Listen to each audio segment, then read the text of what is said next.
स्वाध्याय TV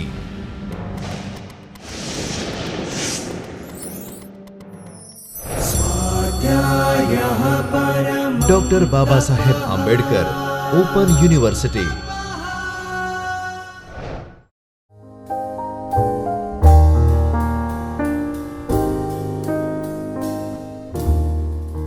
Namaste dear students, I Dr. Himanshu Patel welcome you from the Chaitanya studio of Dr. Baba Saheb Ambedkar Open University.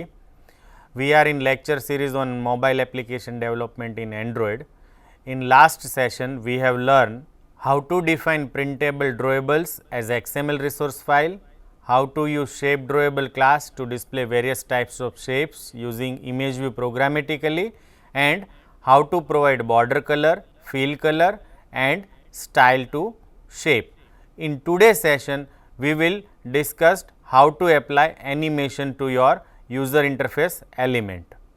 Today's topic is how to add animation to your user interface and how to perform basic animations through XML animation resource. So, today we learn about XML resource for defining animation.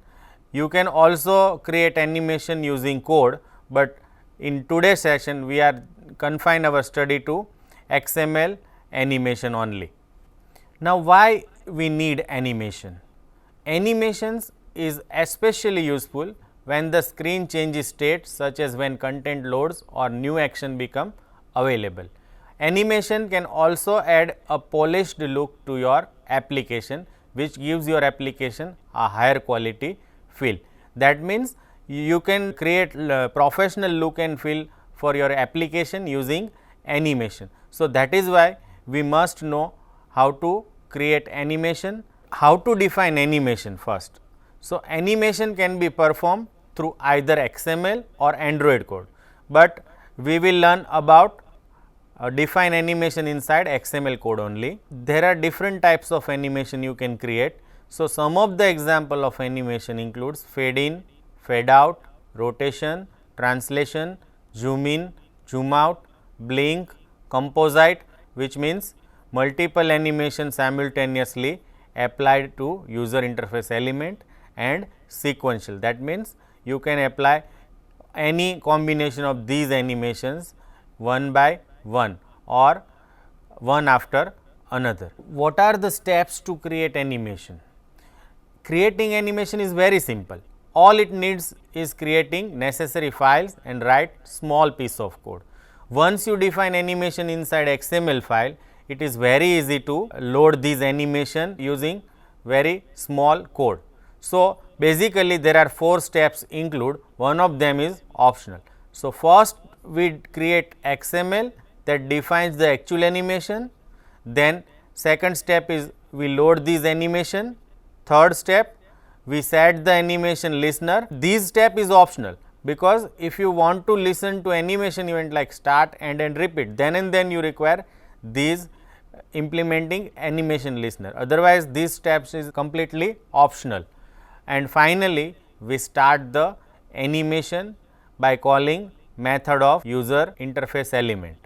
So, these are the basic steps required to create animation. Inside XML, we define certain attributes that you must know, because they are very important animation attributes. So, we discuss these attributes right now. First is the Android duration. Inside XML animation, we write down these attribute to specify duration of animation in which the animation should complete. So, total duration of animation is specified by these attributes. Then comes Android colon start offset. These attributes specify waiting time before an animation starts. Suppose I want to start animation after 3 seconds, then I can use this Android start offset attribute.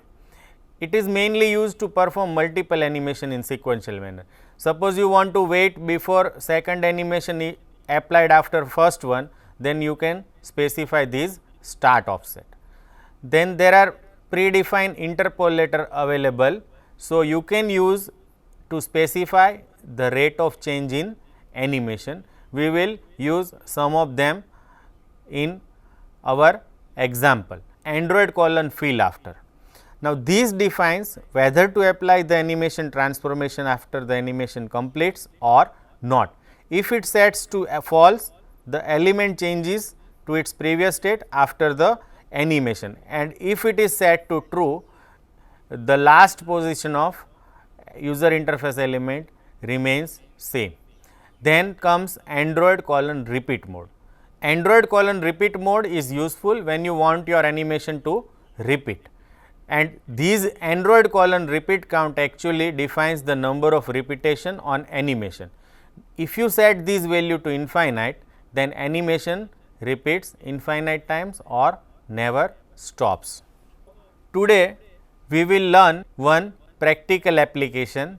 We write Android application to define various animation as XML resource, create spinner to display name of animation created, and finally we apply selected animation on image. So, let us start. Now, I have already created one application to demonstrate. You can create new application. First, we understand the user interface. So, on screen you can see, if you follow mouse pointer, you will see there is one text view which displays select animation. Then there is a spinner which displays different types of animation name, and when you select particular name from this spinner, that animation is applied on the image view that displays Android logo. So, this is all about our interface. First is a text view, another is spinner with ID spinner, and last is the image view with ID image view. Now, remember, we define our animation inside this resource folder, animation folder. So, if there is no animation folder available, you can create this folder by right clicking on this resource folder, right click and then new directory. So, once you create this directory and give it name ANIM, that is animation, you can create this folder. Now, inside this we define different types of animation. So, how to create this file? You have to just right click on this folder and then you have to select new animation resource file, and one blank file will be created. So, this is how all these animation resource files are created, and we write down code inside these different types of file to perform different types of animation. Now, remember, in image view I have set source property. Here you can see background is a set which is available in drawable folder as a Android logo.png file. So, here I have already loaded our Android logo from drawable folder. So, image is set at design time only. Next is our Java file. So, our activity name is animation activity, and inside animation activity we have load particular animation in this image view when particular name from spinner is selected. So, we will learn how to do that, but before that we will learn these different types of animation that I have already write down. So, first we look at fade in effect or fade in animation. Here on screen you can see we have set attribute which is already created by our file. Now, here I add one attribute Android feel after. We have already discussed this feel after. Now, fade in is nothing but you have to set alpha from 0 to 1. So, here Android duration specifies that this fade in takes 1 second, and fade in effect can be given by from alpha set to 0 and to alpha set to 1, and our interpolator is accelerate interpolator. These are the predefined interpolator. So, we will use different types of interpolator depending on animation that we want to create. So, this is how you can define fade in animation. Now, fade out animation is exactly opposite of these. You have to set from alpha to 1 and 2 alpha to 0. So, how to do this? So, here is a fade out file. You can see from alpha is 1 and 2 alpha is 0. Next is a blink animation.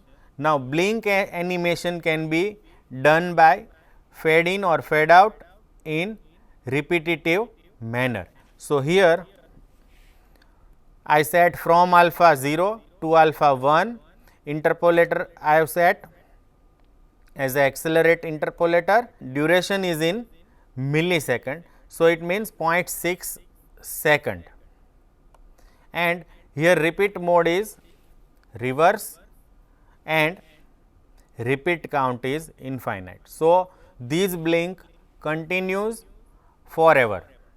So, this is how we can achieve blink effect. Now, next is a bouncing effect. So, here we use scale attribute, and inside scale attribute we specify duration and we set from x scale as a 1 and from y scale as a 0 and 2 scale as a 1 and 2y scale as a 1. So, what will happen is y scale is changed from 0 to 1. So, how it will look like we will see in code, but this is how you can apply bouncing animation. Then comes rotation. So, here is a rotation. For rotation we can use rotate attribute, and you can rotate your object from 0 to 360 degree. So, 0 to 360 degree is a full swing. So, I specify from degree as a 0, 2 degree as a 360. Now, these pivot x and pivot y specify our reference point. In our case, it is a center of our image view. So, it is a set to 50%, which means center of the image view. Now, duration is a 600, repeat mode is restart and repeat count is infinite. So, the object is continuously rotated from 0 to 360 degree with respect to center point of image view. And remember, here I use interpolator as a Android cycle interpolator. For rotation generally we use cycle interpolator. So, this is how you can achieve rotation or rotate. Next is a translation. Translation means moving object from one place to another. So, here I use translate tag to specify translation. So, here x from x is 0 and 2x is a 75%. So, and duration is 800 in millisecond. So, our object will move from 0 to 75% of its width. Next is a zoom in. So, here I use scale and duration is 1 second. Now, these from scale x scale and from y scale specifies where to start. So, I specify 1, which means original size, and 2 scale is a 3, it means its size 3 times at the end of animation, and these pivot x and pivot y again specifies center of image view. So, our object is zoomed to original size to 3 times larger with respect to center of our image view. Now, zoom out is exactly opposite of zoom in. So, here from scale is larger and 2 scale is smaller, which means our object is reduced to half of its size with respect to center and duration is 1 second. So, this is how we can achieve zoom in and zoom out effect. Now, you can also use these one or more animation in sequential manner or composite manner. So, how to do that? Let us look at it. Sequential animation. So, here on screen you can see the very first is a translation, then again translation, third is also translation, fourth is also translation, and finally we rotate these object as I explained earlier. Now, what you have to remember is here we specify duration. So, duration for first animation is 800 millisecond and its start offset is 300. So, these start offset means our animation starts after 300 millisecond and runs for 800 millisecond.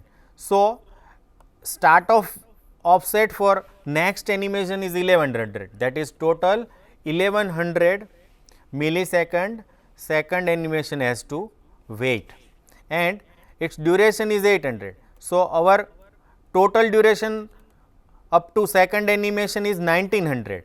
So, start offset for third animation is 1900 and its duration is 800. So, for next animation our start offset is 1900 plus 800. So, it is a 2700 and so on. Here our duration is 800. So, 2700 plus 800 means 3500. So, here I specify start offset. So, after finishing all previous animation it will wait for 300 millisecond and then rotation runs for 1 second.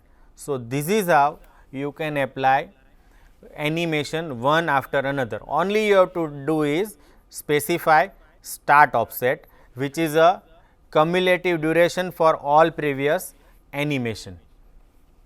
Now, suppose you want to apply multiple animation at a time, then you can use composite animation. So, here first is a scale animation, that means zoom in animation, and next is a rotation animation and duration of first animation is 4 second and duration of second animation is a half second, and here we do not specify start offset. So, immediately after scale rotation will immediately starts. So, we can have mix effect of scale and rotation for our object. So, this kind of animation is called composite animation. We have not specified start offset. So, both animation will start simultaneously and resulting effect will be displayed on screen. Now, next part is how to load this animation for our image view.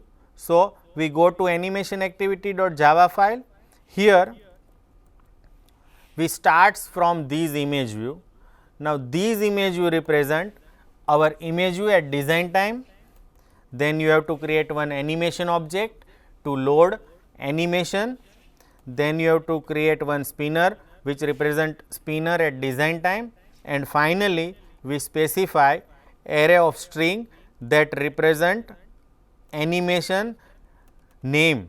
So, first name is blink, second is bouncing, then fade in, fade out, rotation, translation, zoom in, zoom out, sequential and composite. So, it just displays name of these animation that we want to apply to our image view. So, as usual we write down code inside on create. So, these two lines will get references of our image view and spinner inside IV and spinner. So, inside IV we take reference of image view at design time, and inside spinner we take reference of spinner at design time. Next line specifies how to display name of animation inside spinner. So, for that we have used set adapter method, and inside set adapter we create instance of array adapter, and we specify 3 arguments. First is a context, second is a layout, and last is a array of string from where we want to fetch name inside spinner as a item. So, these line will actually fetch these animation array inside spinner. We here apply set on item selected listener, because we want to perform animation when user select one of the item from animation. So, here we have implement set on item selected listener, and these on item selected method position indicates item at particular position is selected. So, here I write down switch case, based on position we will apply animation. So, if you look at these array, our first animation is a blink animation. So, in case 0 I have created animation object by calling static method load animation of animation utils class. These animation utils class has a method static called load animation, and inside these you have to specify 2 argument. First is a context and second is a animation that represent XML resource. Now, this blink.xml file is available inside our animation folder. So, its ID is r.anim.blink. Likewise, you can specify any animation which is defined inside this animation folder. So, this is how we can create instance of animation that represent animation defined as a XML resource. To actually start animation, we call start animation method of user interface element.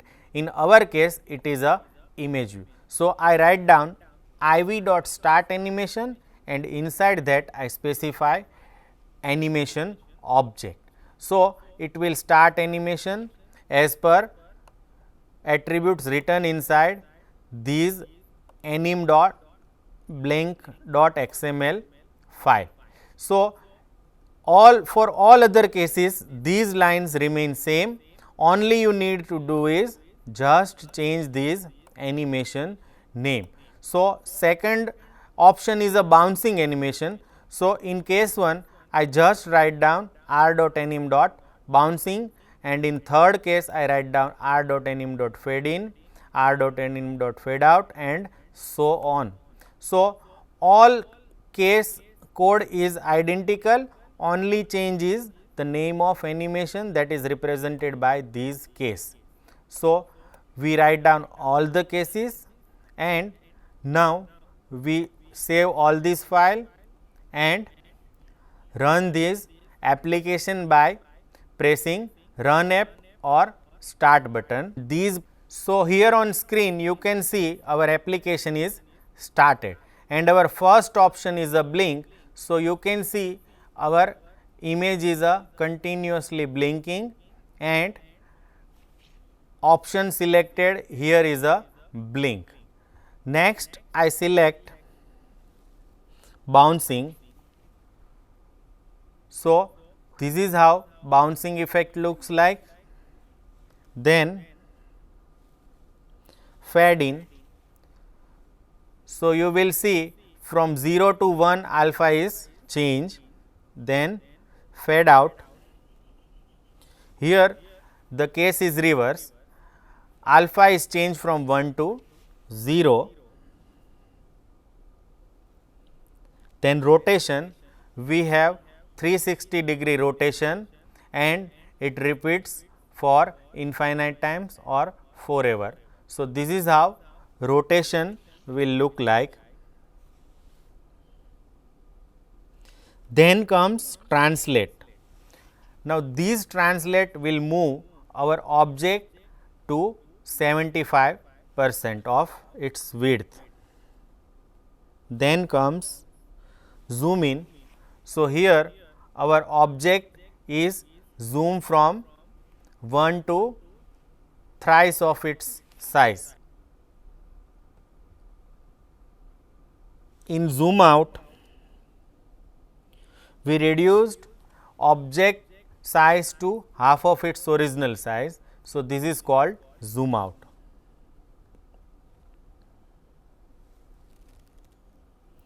Then we have sequential. So, this is first, second translation, third translation and finally rotation. So, this is how we apply 4 animation one by one. Next is a composite animation, where we together implement scale and rotation. So, here I am selecting composite. So, here you can see object is rotated as well as its zoom out also. So, this is how you can implement composite animation.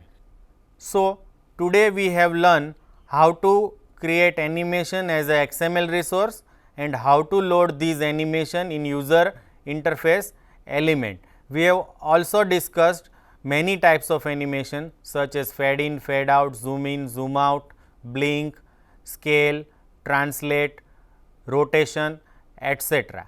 So, I hope you enjoy this session. Thank you and happy learning.